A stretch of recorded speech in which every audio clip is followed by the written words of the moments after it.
Here's something wild about Cortland, Maine. You could actually live on an island and still commute to downtown in 20 minutes. Pick the wrong neighborhood, and you'll spend more time in traffic than a Boston commuter. Most people moving here have no idea that Greater Portland isn't just one place, but dozens of completely different worlds. From off-grid island living to luxury coastal estates, the neighborhood you choose will make or break your Maine experience. And today, I'm revealing exactly where I move if I were starting fresh. Let me start with a few unconventional areas. This is something most people don't even know exists. You can live on an island in Casco Bay and still commute to Portland. Peaks Island is home to over 900 year-round residents. It's only a 20-minute ferry ride from downtown Portland. The ferry runs 14 daily round trips, which makes it surprisingly easy to access for commuters. This isn't some remote outpost either. Peaks Island works as a complete community. It has its own elementary school, library, and artist studios scattered throughout the island. What makes island living unique here is how people get around. Many residents use golf carts and bikes as their main way to travel, but public roads do allow cars if you need them. The island also has two public beaches, Sand Beach and Karen Beach. You also have bikes for rent and golf carts right on the island. One of the coolest features here is Battery Seal. It's a historic fort with underground tunnels you can explore. But bring a flashlight because these tunnels get completely dark. And remember, the summer population grows by 2,000 to 4,000 people during the warm months. Then, Long Island takes the quieter approach with over 230 residents. It also shares a combined ferry route with other islands. It also has its own elementary school. There are also lots of protected lands for hiking and nature walks. Now, here's where island living gets interesting. Great Diamond Island houses over 200 summer residents. They live in the car-free Diamond Cove gated community.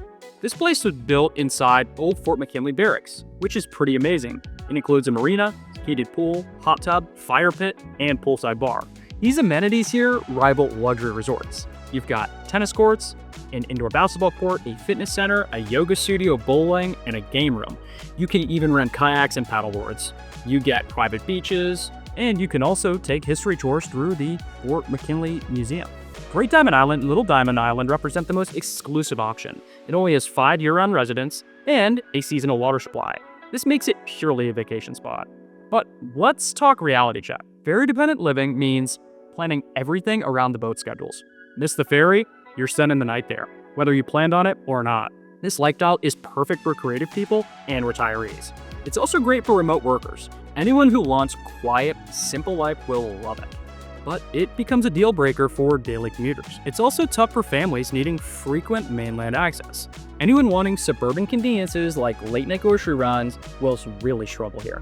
Quick favor, while we do a deeper dive into these neighborhoods, subscribe to my channel if you're serious about Maine real estate, because what I'm about to show you about these areas isn't common knowledge. I make videos for experienced buyers who want real data, not just pretty pictures. So my subscribers are the first to know when these emerging markets make their move. And trust me, you want to be ahead of that curve in our seasonal market. Now, if island living sounds too remote, but you still want that coastal charm with high-ranked schools, let me show you the family havens just minutes from Portland. These 4 towns have some of Maine's best schools, and you can get to Portland in 15 minutes or less. Falmouth leads with a 95% graduation rate. Average SAT scores hit right around 1,300. It also keeps a 10-to-1 student-to-teacher ratio. The town has waterfront neighborhoods throughout, plus River Point Conservation Area with picnic fields and riverside trails, perfect for family outings. Falmouth Community Park features playgrounds, sports fields, and walking loops.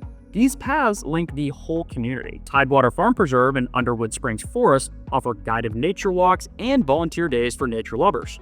If your family enjoys that, you can even get involved in conservation efforts. They also hold some community events, like the Friday Walk series with the Falmouth Library during the summer. Also, monthly forest playtime gives children hands-on nature experiences. These really do add to classroom education. And Cape Elizabeth also takes education seriously. It has 10 out of 10 academic ratings on School Review. For instance, reading scores hit 96%, math 97% at the district level. Cape Elizabeth High School has received 2 Blue Ribbon Awards, making it one of the nation's top-performing schools. Beyond academics, Cape Elizabeth has incredible outdoor amenities. Fort Williams Park is home to the historic Portland Headlight. It also has large picnic areas, which are great for family gatherings. Crescent Beach State Park offers family beach access all year. In the summer, lifeguards are on duty. The Crosstown Trail stretches 8.2 miles from Fort Williams to Kettle Cove, and the Great Pond Loop has boardwalks over wetland areas. This makes it great and accessible for all ages and fitness levels. We also have options like Robinson Woods, which spans 197 acres of preserved forest and Stonegate trails. Summer programs feature Derek's morning trail walks and guided hikes by the Cape Elizabeth Land Trust. Another highlight is Yarmouth, which keeps 96% proficiency in both ELA and math at Yarmouth Elementary. The town also celebrates community with the annual Yarmouth Clam Festival every July. It draws thousands of visitors, but keeps free admission for families. Downtown Yarmouth has a library, a community center, and a river walk at Royal River Park. This busy area feels like a small town, yet urban amenities are just minutes away. And then we have Scarborough, which educates around 2,900 students. It also maintains a 92% proficiency rate in reading and math for all grades. Scarborough Beach also has lifeguarded swimming and surfing opportunities during summer months. The Eastern Trail links to local biking networks, perfect for family cycling trips. And Memorial Park anchors the town with its gazebo. It hosts yoga in the park and chair yoga sessions during July. But the community program continues with concerts in the park from June through August. It ends with Summerfest, with fireworks in August as well. Overall, these areas have maintained strong property values due to their quality schools. Good schools, plus the living near the coast, means homes here are always in demand. But what if you want to be closer to the action without paying premium prices? Let me show you Portland's best-kept neighborhood secrets. North Gearing sits at a median home price of $537,000 and has a 61% homeownership rate. It's about 10 to 15 minutes to downtown Portland. The neighborhood feels suburban and close-knit, but bus routes connect it directly to downtown, and you've got great growth happening here. What's creating momentum in the area is a new 24-acre North Gearing Park that opened in 2023. This park includes baseball fields and a 0.9-mile trail network. It winds through woods and along the pond shoreline. Then, Riverton comes in at a median sale price of $525,000 and a 60% homeownership rate. This spot is just 8 minutes from downtown Portland. The neighborhood has wooded, mostly older homes in a peaceful setting. It keeps the working class roots, well, evolving and new shops and cafes moving in. The game changer here is the new Riverton Trolley Bike Park that opened in 2025. The park has pump tracks, flow trails, and dirt jumps designed for all skill levels. It's actually Portland's first dedicated bike park. This shows a commitment to amenities and green areas. South Portland functions as a coastal suburb, mixing condos and single-family homes. Also, the 5-minute bridge to downtown makes commuting simple. And you have Spring Point Shoreway and a dedicated walking and bike path along Willard Beach. If you enjoy history, Bug Light Park showcases a really cool historic lighthouse. Mill Creek Park includes a pond, rose garden, and gazebo for community events.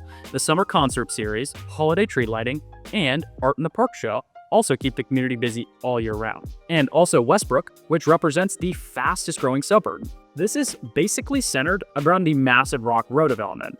This 2.3 million square foot retail and entertainment complex is bringing hotels, office space, and major retailers here. This makes the suburban downtown core even stronger.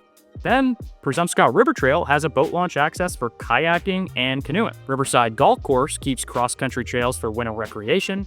Similar to other areas we saw, community events also happen here.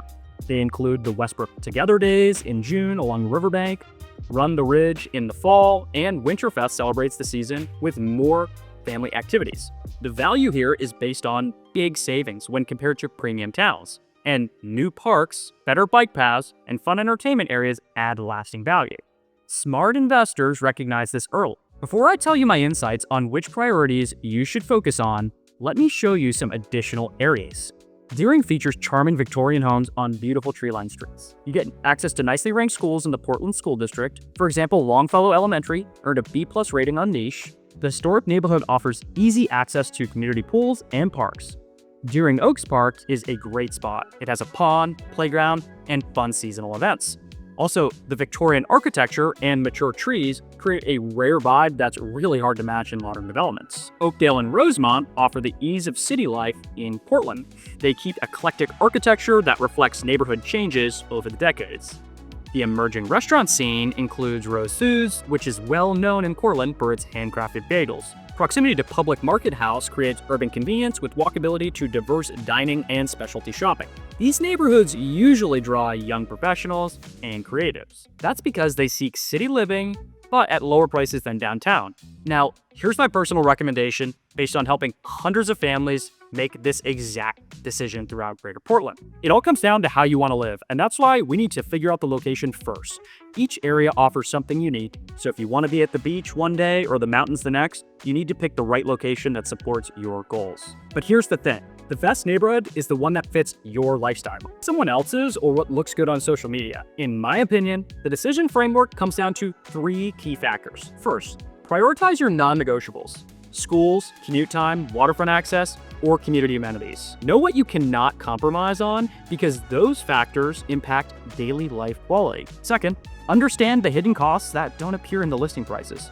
Ferry schedules, HOA fees, property taxes, and maintenance requirements vary drastically between areas. They could significantly impact your monthly budget.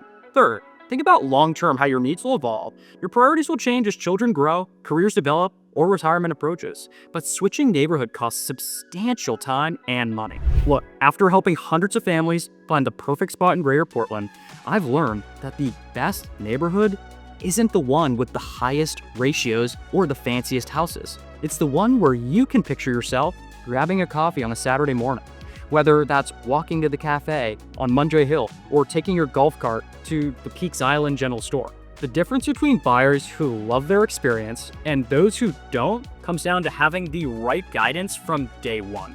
If you're ready to start your search in Greater Portland, Maine, email me, which is down in the description, and we can talk about your goals. Whether you're eyeing emerging neighborhoods in Westbrook, dreaming about island living on Peaks, or want to explore Cape Elizabeth's coastal estates, I'd love to help you navigate this market. And before you leave, make sure to check out this video next, where I dive deep into specific communities that families absolutely love in Greater Portland. I'm talking about the neighborhoods where kids ride bikes until dark, where the schools consistently outperform state averages, and where the parents become friends at the playground. Click here, watch it now, and discover why families move to these specific Portland communities and rarely leave. See you around. Thanks for watching.